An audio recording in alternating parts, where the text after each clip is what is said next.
My name is Skye Jethani. I'm the author of The Divine Commodity. In 1889, Vincent van Gogh composed his most famous painting, Starry Night. Art historians say that this was the pinnacle of Vincent's own self-identity and spiritual reflection. In the painting, we see the churning sky full of gold and yellow colors.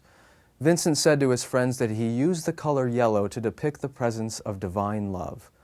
What's so amazing, though, is this very same color is seen illuminating every home in the village below, except the church. It is dark, and that was a depiction of Vincent's own judgment that the church of his day was full of icy coldness. What he seems to be saying is that all the world is full of God's presence and love, but that you cannot find it within the church. More recently, a contemporary pop artist named Ron English has recomposed Vincent's painting. He still has a judgment for the church, but it looks different than it did 100 years ago. In Ron English's painting, called Starry Night Urban Sprawl, the church is not cold and dark. In fact, it's filled with light.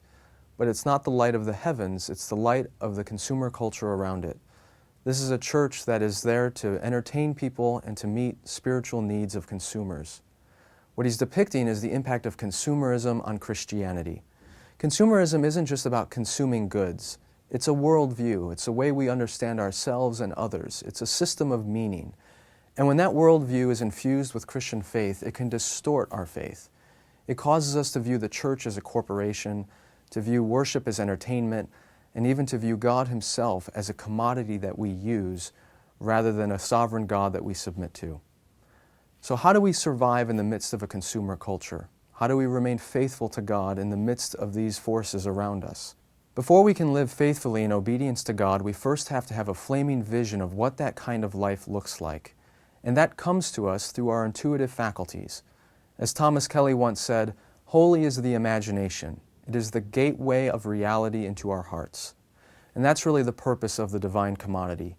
Each chapter of the book talks about how some aspect of our faith has been distorted through the impact of consumerism. But beyond that, it also helps illuminate our imaginations to a new way of living by uncovering the spiritual practices that can disengage us from the grip of consumerism and help us see a different way of life and faith.